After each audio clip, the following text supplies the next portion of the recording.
So here in the summer of 2019, we finally decided that we were going to take the old dock out and put a new dock in. After several months of planning, we found a set of people who were able to do it, and they just went right to town taking away the old one. Keith wanted to keep a little bit of the old dock to maybe make a little gazebo out of, and they were more than happy to comply. And so they went ahead and dragged that up right next to the old outhouse so that we can make a little platform out of it for something later.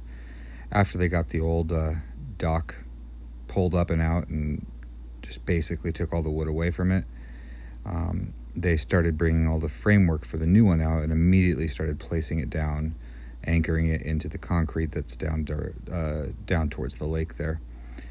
They leveled everything, and they had this cool little winch that basically worked like one of those miniature dollies for raising a pontoon out of the water and the ice, and they were using that to level out all the pieces as they set them. And then they started working their way outward towards the water line, because this new dock actually had an addition, so that we had an extra slip for a new boat.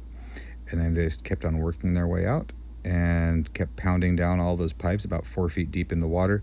Those pipes are never moving, and if at any point in time one of the pieces gets a little low or a little high, or the water gets low or high, it's just a matter of having a wrench, and you can just crank, raise, lower any section of the dock, and then it'll be good to go.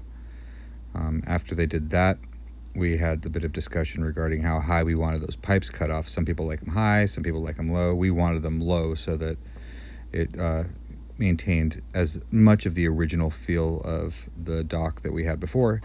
And so they just cut it about 6 inches above the water line. I'm here with the guys from Schmidt's Boat Lifts and Docks. Corey, Shane, Nick, Dan. Yeah, everyone keeps calling him the boss, and so he's going to give us a little bit of a tour around the new dock.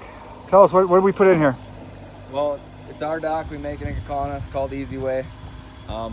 These wharf sections, we have anchored to the concrete underneath here. Then we have it bolted up to the out sections. They got pipe driven into the bottom. It's all leveled up with set screws. It's adjustable if it ever moves. Hopefully it doesn't.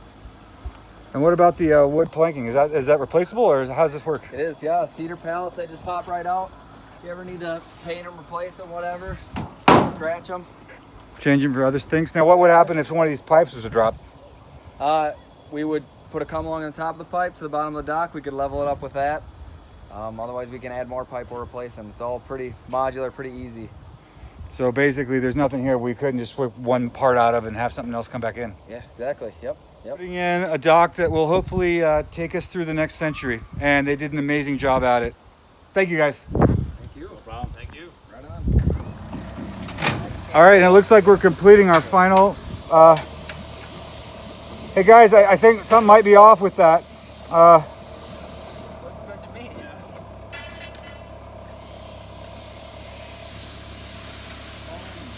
Yeah, there we go. That's what it was. You got it. I love it. Look at that. All 3 boats that we have as of yet, perfectly lined up. All the stairs right in the water. Everything is level. The ramp goes straight off into shore there. And that stair line goes right up there. No steps, no stub toes. And we have ourselves a flush dock. The old dock had a lot of memories associated with it, but the new dock, I think, is just going to make that many more. And it's going to do it a lot more safely.